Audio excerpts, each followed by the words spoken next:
Hi mga kalugit! So may customer ako mga kalugit, no? So nagpariban si Sir Kag with her botox mga kalugit. So after ko plan siya mga kalugit, nagsabi si client mga kalugit na pwede ba daw gupitan ng very short ang kanyang hair mga kalugit. So na-shock ako mga kalugit dahil kakatas ko lang mag-plan siya mga kalugit, no? Diyos ko, nagdesisyon ng aton nga customer nga gupitan mga kalugit. Tanawan yung mga kalugit, grabe kaayo mga kalugit, no? Kabagsak at very shiny mga kalugit. Last part mga kalugit, gugupitan daw at puputulan mga kalugit, no? So sayang ang buhok ni Sir mga kalugit. So nagplan siya ako mga kalugit. So amo na mga kalugit, no choice gid mga kalugit, kay customer is always right, no? Kailangan sundon nato ang customer kay nagabayad man ang customer mga kalugit.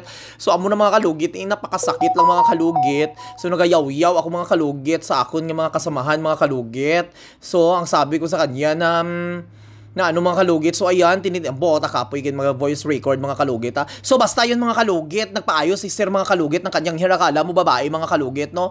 So ay mga kalugit, yan ang gusto niya ng hairstyle mga kalugit, no? Sana mga kalugit, ang gagawin ko sana dyan mga kalugit is hindi man ano tawag to, ay bota, hindi ko masabtan, hindi ko maintindihan na how the way to talk, the way to walk, no? So ang sasabihin ko mga kalugit, ayan, nag-start na ako gupit mga kalugit sa hair ni Sir mga kalugit, no? Sir, ambot si Sir ba o babae? Basta importante mga kalugit, napaka-shiny ang hair ni Sir mga kalugit. So nasya kera sukin mga kalugit. Ayan, ay Diyos ko, giplan siya ko mga kalugit, gibasa ko ang buhok niya mga kalugit. So ang tawag mga kalugit napasmuhan og init mga kalugit ang buhok. So nag-start na ako gupit mga kalugit. Ang style ni Sir may pagka wolf cut mga kalugit, no? So mahirap talaga mga kalugit maggupit na parang galing sa plansya mga kalugit kasi may gamot ang buhok ni Sir mga kalugit. So mahirap siya gupitan mga kalugit kasi hindi talaga mabulyo mga kalugit yung buhok ni Sir kapag bagong plansya mga kalugit, no? So iniksian ko mga kalugit at medyo makulot-kulot yung buhok ni Sir, tapos giplansya at giriban, at after dun mga kalugit nagdesisyon ng aton nga customer nga gupitan mga kalugit ng very excess. So ayun, ang natabo dyan mga kalugit is very mapasmo ang ating kamay mga kalugit dahil grabe ang ating plansya hair sa hair ni Sir. So ayan mga kalugit, isip-isip tayo muna mga kalugit, no? So ang akon mga hairdresser mga kalugit, do aling-aling man, so gitawagan niya ako mga kalugit nga gupitan no ang buhok. Ti ang balo ko nakaplansya na nakariban na gupitan ang buhok. Siya kaya suki nag-yes purpose ang Sir. So wala tayong mabuhat mga kalugit. Ang utos ay utos, no? Nagabayad sila ng maayos, so sundin din natin. Wala tayong magawa mga kalugit, no? Pero amo lang yun mga kalugit, sayang ang buhok, sayang ang plansya, sayang ang buhok mga kalugit. So ayan, naiksian na lang hair ni Sir mga kalugit, na tingnan yung mga kalugit, oh. So ayun, nag-start na ako gupit mga kalugit. So ipalusot ko na lang mga kalugit. So ayan mga kalugit, nag-open ako salon mga kalugit, no, dito sa aking bahay sa Phase 1, Block 58, Lot 38 mga kalugit.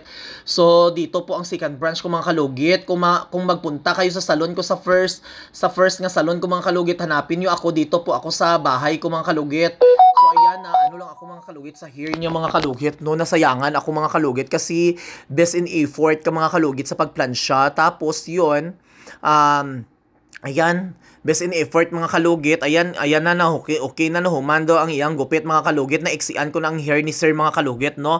Very talaga very protective. Chares, anong protective? So yun mga kalugit, gislash ko ng buhok ni Sir. Very na sana gigupitan anay bago riban mga kalugit, no? So yan kasi mga kalugit, hindi pa kasi ako dumating dyan. Tinawagan ako mga kalugit na syakera ako nga, ay napaayos si Sir tapos ganyan. So ang hairdresser ko masyudlok man masyudala ang merang joya. So gibanban anay before ang gupet, no? Na irita sa ken. So basit daw masyuwala ang merang sa joya, te. So planching pa more, effort sa pagplansya, tapos gupitan ni Iyay, o gupitan ni Mr. Ingron. Actually, ang nagbanban intes ang ako nga hairdresser, napakaganda paggagawa. Actually maganda paggagawa sang hair mga kalugit, no? At least okay lang yan mga kalugit. At least di ba parehiyam ang mga kalugit. At least bunga-bunga, o di ba? Okay na. So yan mga kalugit, giplansya na ni Mami Bibian ang hair ni Sir. Napakaganda po mga kalugit ang result sa kanyang hair. So ayan, before tayo sa sunod mga kalugit, before tayo gagawa ng buhok, gupitan muna bago akong paiksian para hindi masayang ang mo effort, no? Para hindi So ano pang hinihintay nyo? Punta na kayo dito mga kalugit sa Sherwin Ladrido Salon, Phase 1, Block 56, Lot 6, Decoms, Mintal, Davao City. Ang isa kong salon mga kalugit is nasa bahay ko lang mga kalugit, sa baba ng bahay ko. And ayun, thank you so much. I love you. Punta na kayo sa Sherwin Ladrido Salon. Paki-subscribe ang YouTube channel, ang Facebook, Mr. Kalugit. So, ayan ang fresh product mga kalugit. O, diba? O, ayan, magsabi na naman dyan, hindi perfect. O, ikaw na lang magupit O, diba?